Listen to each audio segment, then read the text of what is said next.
April 1ஆம் தேதியிலிருந்து new income tax act 2025 அமலுக்கு வர இருக்கு. இந்த ரூல்ஸ் படி உங்க ஃப்ரெண்டு கிட்டயோ பக்கத்து வீட்டுக்காரங்க கிட்டயோ நீங்க லோன் வாங்குறீங்க, கடன் வாங்குறீங்கன்னா கேஷ்ல வாங்குறப்போ 20,000க்கு மேல ₹1 வாங்க முடியாது. ப்ராப்பர்ட்டி வாங்க போறீங்க, வீடு வாங்க போறீங்கன்னா அங்க நீங்க ஏதாவது ஒரு அட்வான்ஸ் பேமெண்ட் கேஷ்ல பண்றதுக்கு சிவியரான லிமிடேஷன்ஸ் போட்டிருக்காங்க. பிசினஸ் பண்ணிட்டு இருக்கிறவங்க ஒரு நாளைக்கு ஒருத்தர்கிட்ட எவ்வளவு பணம் கேஷ்ல டிரான்சாக்ஷன் வச்சுக்கணும் அப்படிங்கிற லிமிடேஷன்ஸும் இருக்கு. சேவிங்ஸ் அக்கவுண்ட் வச்சிருக்கிறவங்க, கரண்ட் அக்கவுண்ட் வச்சிருக்கிறவங்க எல்லாம் வருஷத்துக்கு எவ்வளவு பணத்தை டெபாசிட் பண்ணிக்கலாம், எவ்வளவு பணத்தை வித்ட்ரா பண்ணிக்கலாம் அப்படிங்கிறதுக்கும் மாற்றம் லிமிடேஷன்ஸ் வந்தாச்சு. ஸோ இந்த மாதிரி இன்னும் நிறைய விஷயம் இருக்கு, நிறைய லிமிடேஷன்ஸ் இருக்கு, நிறைய டிரான்சாக்ஷன் டீடைல்ஸ் இருக்கு. ஸோ இதை பத்தி ஃபுல்லா தெரிஞ்சுக்கிட்டா மட்டும்தான் ஏப்ரல் 1ஆம் தேதியிலிருந்து நீங்க கேர்ஃபுல்லா ஸ்பெண்ட் பண்ண முடியும், கேர்ஃபுல்லா பெனால்ட்டி வீழாம இருக்க முடியும். ஸோ என்ன டீடைல்ஸ் அப்படிங்கறத வீடியோ கடைசி வரைக்கும் பார்த்து தெளிவா தெரிஞ்சுக்கோங்க. வெல்கம் டு பாஸ் வாலா தமிழ். நான் உங்க மேகலா கண்ணன்.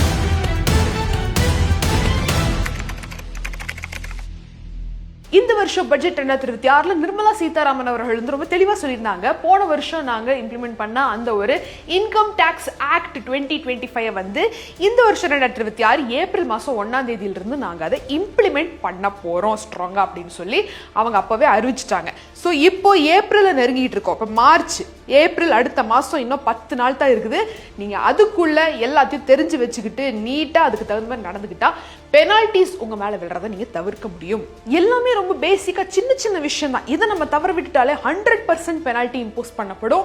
எது அப்படிங்கிறது தெளிவா சொல்றேன். அதுல point number 1, reporting on cash deposit. நீங்க உங்களோட பேங்க் அக்கவுண்ட்ல சேவிங்ஸா இருந்தாலும் சரி, கரண்டா இருந்தாலும் சரி, டெபாசிட் பண்ணக்கூடிய பணத்துக்கான லிமிடேஷன்ஸ் வந்து சொல்லியிருக்காங்க ஃபார் a ஃபைனான்ஷியல் இயர். எப்படின்னு பாருங்க, பேன் கார்டு உங்ககிட்ட இருக்கு, அதை நீங்க வந்து பேங்க் கிட்ட கொடுத்து லிங்க் பண்ணியிருக்கீங்க அப்படின்னா உங்களுக்கான லிமிடேஷன்ஸ் வந்து சேவிங்ஸ் அக்கவுண்ட் வச்சிருக்கீங்க அப்படின்னா அதுல வருஷத்துக்கு 10 லட்சம் ரூபாய் வரைக்கும் உங்களால டெபாசிட் பண்ண முடியும். இதுவே கரண்ட் அக்கவுண்ட் வச்சிருக்கீங்க அப்படின்னா அதுல 50 லட்சம் ரூபாய் வரைக்கும் வருஷத்துக்கு டெபாசிட் பண்ண முடியும். பேன் கார்டு இருக்கிறவங்களுக்கு. யாரெல்லாம் பேன் கார்டு இன்னும் அவங்க வந்து பேங்க்ல லிங்க் பண்ணாம வச்சிருக்கீங்க, பேன் கார்டு இல்லாம இருக்கீங்களோ உங்களுக்கான லிமிடேஷன்ஸ் ரொம்ப ரொம்ப கம்மி.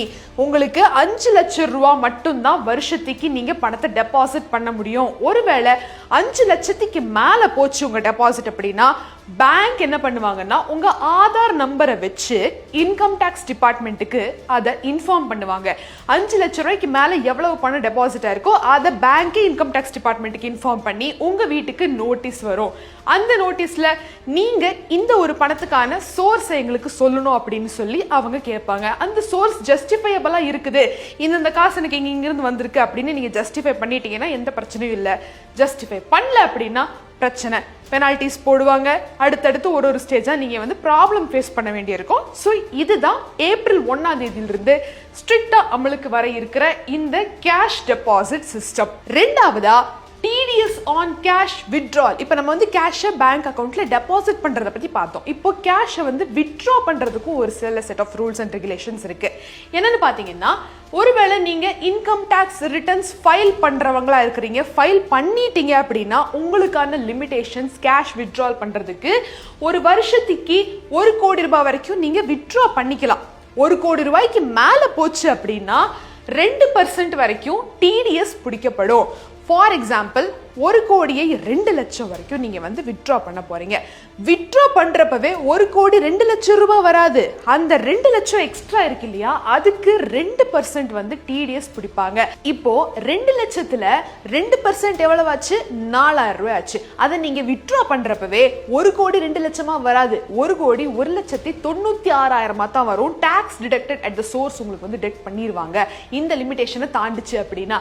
ஒருவேளை நீங்க இன்கம் டாக்ஸ் 3 வருஷமா ஃபைலே பண்ணல அப்படிங்கிறவங்களுக்கு இந்த ஒரு TDS டிடக்ஷன் வேற மாதிரி ஒர்க் ஆகும். எப்படின்னு பாருங்க, லிமிட் வந்து உங்களுக்கு வருஷத்துக்கு 20 லட்சம் ரூபாய் மட்டும்தான் உங்களால டாக்ஸ் கட்டாதவங்க வந்து வித்ட்ரா பண்ண முடியும். 20 லட்சம் ரூபாய்க்கு மேல 1 ரூபாய் ஜாஸ்தியானாலும் அந்த ரூபாய்க்கு 2%, அதாவது 1 கோடி வரைக்கும் 20 லட்சத்துக்கு மேல 1 கோடிக்கு கீழே நீங்க டிரான்சாக்ஷன் பண்றப்போ 2% டிடிஎஸ் பிடிப்பாங்க. பேங்க்ல உங்களுக்கு வித்ட்ரா பண்றப்ப பிடிச்சி தான் கொடுப்பாங்க.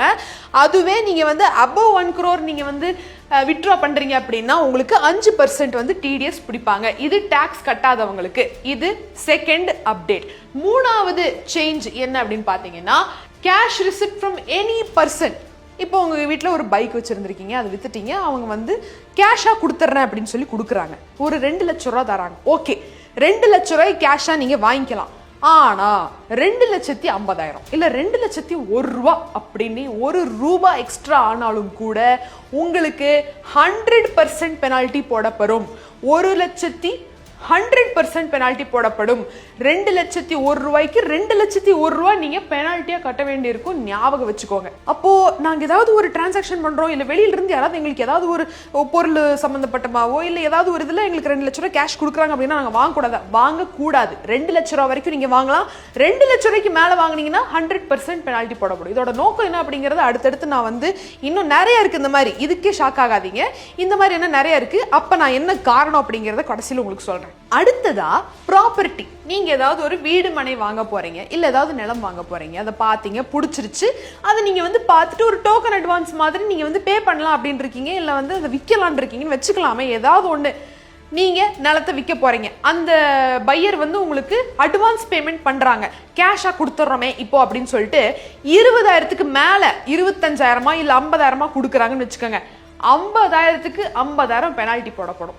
இந்த மாதிரி எந்த விதமான ப்ராப்பர்ட்டி டீலிங் பண்றப்போ டிரான்சாக்ஷன் வாங்கினாலோ ஐதர் யூ அக்செப்ட் ஆர் நீங்க வந்து அதை ரீபேமெண்ட், நீங்க வாங்கி அதை ரீபேமெண்ட் பண்றதுக்கும் கேஷ்ல 20,000க்கு மேல போச்சு அப்படின்னா அக்கார்டிங் டு செக்ஷன் 185 உங்களுக்கு 100% பெனால்ட்டி போடப்படும் இந்த இன்கம் டாக்ஸ் ரூல்ஸ் 2025 ஆக்ட் பிரகாரம். ஸோ எந்த விதமான ப்ராப்பர்ட்டி டீலிங்கா இருந்தாலுமே 20,000க்குள்ள அட்வான்ஸ் பேமெண்ட் பண்ணிக்கோங்க. அதுக்கு மேல என்னென்ன இருக்கோ அது எல்லாத்தையுமே நீங்க பேங்க் டிரான்ஸ்ஃபரோ யூபிஐயோ ஏதாவது ஒன்று டிஜிட்டலா தான் நீங்க பண்ண வேண்டியிருக்கும். கேஷ்ல நீங்க டிரான்சாக்ஷன் பண்ற மாதிரி இல்ல. என்னது கேஷ் டிரான்சாக்ஷன் பண்ணா இப்படியெல்லாம் வந்து புதுசா ரூல்ஸ் போட்டிருக்காங்க. இதெல்லாம் எதுக்கு அப்படிங்கறத நான் உங்களுக்கு அடுத்தடுத்து சொல்றேன். இதுக்கு பின்னாடி ஒரு மோட்டிவேஷன் இருக்கு. ஆனா இந்த கேஷ் அப்படின்னு வரப்போ நம்மளுக்கு முக்கியமா எமர்ஜென்சிக்கு காசு எங்க தேவைப்படுது? ஒரு கல்யாணம் பண்றோம், இல்ல வீடு கன்ஸ்ட்ரக்ஷன் பண்ணிட்டு வீடு கட்டிக்கிட்டு இருக்கோம், இல்ல ஏதாவது ஒரு பிசினஸ் பண்றோம்னா அந்த டிரான்சாக்ஷனுக்கும் இல்ல ஏதாவது ஒரு பற்றாம இருக்கிறதுக்கும் அந்த ஒரு காசு நம்மளுக்கு தேவைப்படுது. மெடிக்கல் எமர்ஜென்சி இதெல்லாம் வரப்போ கண்டிப்பா காசு தேவையில்லை. ஏதாவது இடத்துல நம்ம வாங்கி தானே ஆகணும், கேஷாவோ இல்ல ஏதாவது ஒன்று வாங்கி தானே ஆகணும் அப்படிங்கிற ஒரு சூழ்நிலை எல்லாத்துக்கும் வரும். அதுக்கு தான் ஒரு டேர்ம் இன்சூரன்ஸ் ரொம்ப ரொம்ப முக்கியம்னு சொல்றது. ஸோ டேர்ம் இன்சூரன்ஸ்னாலே நம்ம வந்து மாசமான இவ்வளவு கட்டணுமே அப்படின்னு நீங்க யோசிச்சுக்கிட்டு இருக்கலாம். ஆனா மாசம் வெறும் 578 ரூபா கட்டினாலே போதும், உங்களுக்கு 1 கோடி ரூபாய் வரைக்குமான கவரேஜ் கிடைக்குது. அதுவும் சும்மா இல்ல. நீங்க வேலைக்கு போயிட்டு இருக்கிற ஒரு சேலரி பர்சனா இருக்கீங்க அப்படின்னா பெண்ணா இருந்தாலும் சரி ஆணா இருந்தாலும் சரி உங்களுக்கு 15% ஃபர்ஸ்ட் இயர் டிஸ்கவுண்ட் உண்டு. ஒரு பெண்ணா இருக்கீங்க அப்படின்னா உங்களுக்கு லைஃப் டைம் 15% டிஸ்கவுண்ட் உண்டு. இன்னும் யூனிக் பெனிஃபிட்ஸான ஸ்மார்ட் கவர் எல்லாம் இருக்கு. ஃபார் எக்ஸாம்பிள் இப்போ 15 வருஷத்துக்குள்ள அந்த பாலிசி ஹோல்டருக்கு ஏதாவது ஒரு ரிஸ்க் ஆயிடுச்சு அப்படிங்கிற பட்சத்துல 150% 150% சம் அஷூரன்ஸ் கிடைக்கும். அது போக இன்னும் ஸ்பெஷல் எக்ஸிட் வேல்யூ பெனிஃபிட் இருக்கு. இப்போ உங்களுக்கு வந்து நீங்க பிரீமியம் எல்லாம் கட்டி முடிச்சிட்டீங்க, உங்களுக்கு வயசாயிருச்சு, இதுக்கு மேல எனக்கு அந்த கவரேஜ் தேவையில்லை அப்படின்னு நினைச்சீங்கன்னா இத்தனை நாளா நீங்க கட்டின பிரீமியம் எந்த விதமான காஸ்ட்டும் இல்லாம உங்களால திருப்பி பெற முடியும். அந்த ஆப்ஷன் கூட இருக்கு. ஸோ இப்போ நான் சொன்ன இந்த எல்லா சலுகைகளும் உள்ள அந்த ஒரு டேர்ம் இன்சூரன்ஸ் தான் ஆக்சிஸ் மேக்ஸ் லைஃபோட smart term plan plus. So டிஸ்கிரிப்ஷன்ல இதுக்கான லிங்க் இருக்கு, கண்டிப்பா செக் பண்ணி பாருங்க. ஏன்னா டேர்ம் இன்சூரன்ஸ் ரொம்ப ரொம்ப முக்கியம். இப்போ இந்த கேஷ் டிரான்சாக்ஷனுக்கு நம்ம திரும்ப வருவோம். இந்த மாதிரி எதுக்காக கேஷ் எல்லாம் இப்படி 1 ரூபா 2 ரூபா அதிகமா நீங்க வந்து காசுல வாங்கிட்டீங்கன்னா இந்த மாதிரி அப்படின்னு சொல்றாங்கன்ற மோட்டிவ் என்ன இருக்கு அப்படிங்கறத நான் உங்களுக்கு சொல்றேன். அதுக்கு முன்னாடி இன்னும் சில பல டிரான்சாக்ஷன் கதைகள் இருக்கு. என்னன்னு பாருங்களேன். அடுத்ததா கேஷ் லோன் அக்செப்டன்ஸ். நீங்க இப்ப வந்து லோன் வாங்குறீங்க, குறிப்பிட்டு இந்த கேட்டகரிக்குள்ள வருது, கடன் வாங்குறீங்க அப்படின்னா 20,000க்கு மேல 1 ரூபாய் எக்ஸ்ட்ரா நீங்க கடன்ங்கிற பேர்ல லோனுங்கிற பேர்ல நீங்க வந்து ஃப்ரெண்டு கிட்டயோ ஃபேமிலிஸ் கிட்டயோ ரிலேட்டிவ்ஸ் அக்கம் பக்கத்துல இருக்கிறவங்க யார்கிட்ட நீங்க வாங்கிட்டாலும் 100% பெனால்ட்டி போடப்படும். ஏன் அப்படின்னா இது எல்லாத்துக்கும் ஒரு காரணம் இருக்கு. நீங்க கடனை வாங்கிருவீங்க, ஒரு 25,000 30,000 40,000 50,000 வாங்கிருவீங்க. அந்த கடன் எங்கேயுமே ஒரு அத்தாட்சி இல்லாம இருக்கும். அது டிஜிட்டலி டிரான்சாக்ஷன் ஆயிருக்கு அப்படிங்கிற ப்ரூஃப் இல்லாம இருக்கும். ஜிபேல யூபிஐல அனுப்பிச்சிருக்காங்க அப்படிங்கிற ப்ரூஃப் இல்லாம இருக்கும். கேஷ்ல நீங்க வாங்கிட்டீங்க, பத்திரத்தை எழுதி கொடுத்தீங்க, அவங்க கிழிச்சு போட்டாங்க, நீங்க அந்த கடனை வாங்கினதுக்கு அடையாளமே கிடையாது, கடனை கொடுத்தவங்களுக்கும் அடையாளம் கிடையாது. அந்த இடத்துல நிறைய ப்ராப்ளம்ஸ் உருவாயிட்டு இருக்கு. This is also causing the route to grow black money. அந்த ஒரு பிளாக் மணியை கட்டுப்பாட்டில் கொண்டு வர்றதுக்கும் அதே மாதிரி முழுசாக அழிக்கிறதுக்கும் இந்த கேஷ் டிரான்சாக்ஷனை முக்கால்வாசி கட்டுப்படுத்திக்கிட்டு இருக்கிறாங்க நம்ம அரசாங்கம். அதுக்காக தான் இந்த ஒரு ரூல். அது மட்டும் இல்லாமல் நீங்களே சொல்லுங்கள், நீங்கள் கடன் கொடுக்குறீங்களோ வாங்குறீங்களோ, ஒரு 20,000னா ஓகே, அந்த ஒரு அமௌண்ட்டை பேர் பண்ண முடியும். ஈவன் அது ஒரு லாஸ் ஆனாலுமே ஓகே, இல்லை அதை வந்து மற்றவங்களுக்கு திருப்பி கொடுக்காட்டியும் அந்த ஒரு amount is payable, somewhat payable. அதுவே ஒரு பெரிய தொகை தான். இருந்தாலும் சொல்கிறேன், 20,000க்கு மேலே போகிறப்போ அது ஒரு மிகப்பெரிய காசு. அந்த ஒரு காசுக்காக நிறைய பிரச்சனை பின்னாடி அடுத்தடுத்து வரும், ஏமாற்றம் நடக்கும், பெரிய கேஸாக உருவாகும், எங்கேயோ போய் விட்டுரும். அதனால தான் இப்படி ஒரு ஸ்ட்ரிக்டான ரூல்ஸை கொண்டு வர்றாங்க அப்படிங்கிறத நீங்களும் புரிஞ்சுக்கோங்க. இப்போ அடுத்த நடவடிக்கை என்ன அப்படின்னு பார்த்தீங்கன்னா, கேஷ் ரீபேமெண்ட்டுமே வந்து கேஷ் நீங்கள் வந்து திருப்பி கொடுக்குறீங்க, கடனை திருப்பி அடைக்கிறப்போ 20,000 மேலே கேஷ் கொடுத்தா கடன் அடைக்காதீங்க, அதுவுமே பெனால்ட்டி போடப்படும் 100%. அடுத்ததான் cash security deposit, cash refund of security deposit. வீடு பார்க்க போகிறீங்க, வீடு பார்க்க போயிட்டு வீடு பிடிச்சிருச்சு, அவங்க வந்து செக்யூரிட்டி டெபாசிட் கேட்பாங்க இல்லையா, டெபாசிட் பணம் கேட்பாங்க. எவ்வளோ கேட்பாங்க? ஒரு 50,000 கேட்பாங்கன்னு வச்சுக்கோமே. 50,000 டெபாசிட்னா 50,000 சும்மா நீங்கள் பேங்க்கில் ட்ரான்ஸ்ஃபர் பண்ணிவிடுங்க, இல்லைன்னா யூபிஐயில் ட்ரான்ஸ்ஃபர் பண்ணிவிடுங்க. அப்படி இல்லையா 20,000 கொடுத்துட்டு மீதி 30,000 இதில் போட்டு விடுங்க. அப்படி இல்லாமல் நீங்கள் என்ன பண்ணுறீங்க, 50,000 ஃபுல்லாகவே நீங்கள் வந்து கேஷில் கொடுத்துட்டீங்கன்னா 100% penalty. Under section 269T 100% penalty. எவ்வளவு? 50,000 நீங்கள் கேஷில் கொடுத்ததுக்கோ இல்லை வாங்கினதுக்கோ நீங்கள் 50,000 ரூபா பெனால்ட்டி கட்ட வேண்டியிருக்கும் இன்கம் டேக்ஸ் டிபார்ட்மெண்ட்டுக்கு. அவங்களுக்கு என்ன தெரியவா போகுது அப்படின்னா, வீட்டு பத்திரம்னு ஒன்று இருக்குல்ல, அதில் எவ்வளோ கொடுத்தாங்கன்னு ஒன்று எழுதிதான் ஆகணும். அப்போ எழுதுறப்போ உங்களுக்கு வந்து தெரியும்ல, இவ்வளோ கொடுத்தாங்க, எங்கே கொடுத்தாங்க, ப்ரூஃப்ங்கன்னு கேட்டால் நான் கேஷில் கொடுத்தேன்னா மாட்டிக்குவீங்க. அரசாங்கம் நான் எப்படி கேஷில் டிரான்சாக்ஷன் பண்ணுறேன்றதை கண்டுபிடிப்பாங்க அப்படின்னு நீங்கள் ஸ்மார்ட்டாக யோசிச்சிங்கன்னா அது வேற ஒரு வழியில் அவங்களுக்கு தெரிய வந்துடும் அப்படிங்கிறதையும் நீங்கள் ஞாபகம் வச்சுக்கோங்க.